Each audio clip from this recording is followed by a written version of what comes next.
Thanks, Bill. It's just great to be here. And I just really want to say hello to all you participants who are here. We're so grateful for you. And I'm just really grateful to be part of this. And I just was so moved by Kelly and Corinne's and Maureen's introductions.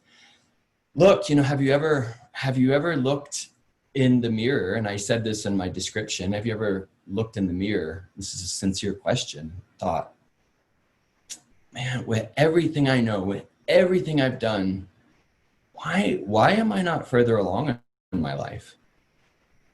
Why does what I know to be true not match up with what I see or what I feel or how my life's going? And if you've asked that question, you are not alone. You are not alone. I had a very profound experience with A Course in Miracles when I was 16. And through a strange series of events, I learned to meditate when I was 12. I was trying to go to the Olympics for a very bizarre sport called the luge. So if this gives you any clue into my personality, the luge is when you hop on a tiny little metal device and shoot at about 80 to 90 miles per hour down a track. And so I was being groomed to go to the Olympics. And so we had to learn meditation, because in order to do that, you either have to meditate or medicate to do stuff like that. And the challenge is like Corinne had talked about, I had a lot of inner pain. While things looked good on the outside, my home was a wreck. It was a very scary place. And I'm really glad I learned some tools. But for a few years there, it was really tough for me. It was a tremendous amount of trauma. So at 16, I said, there's got to be a better way. Maybe I didn't use those exact words, but that little willingness opened a door, and I found A Course in Miracles. And how I found the Course in Miracles was in a New Age bookstore that I would frequent, but I had no money.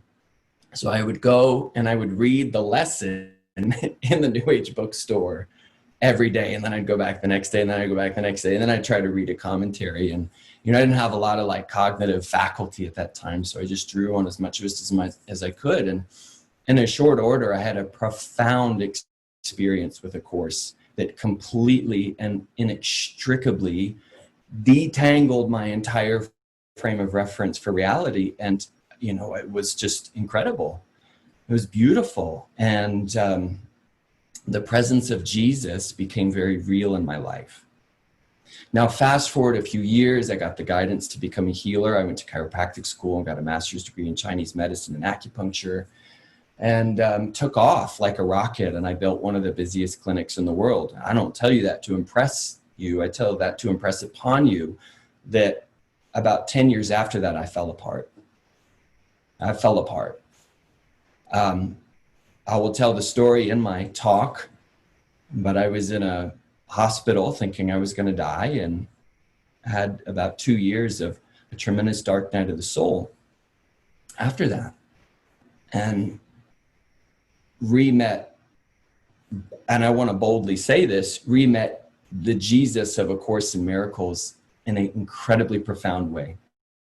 But into this talk will be punctuated profound truth from quantum physics. Erwin Laszlo says that we're vibrational clusters.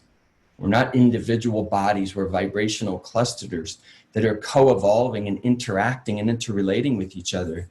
And that's meaningful.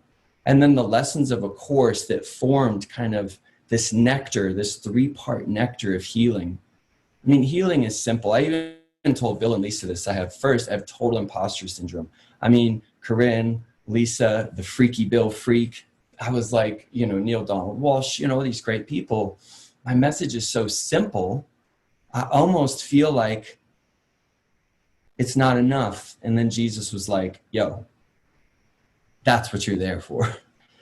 So I just want to welcome you to the talk. I love all of you guys, whether you come or not. And I just want to give a huge blessing to Bill and Lisa and to the incredible mind of love that gave form to this whole thing. Thank you.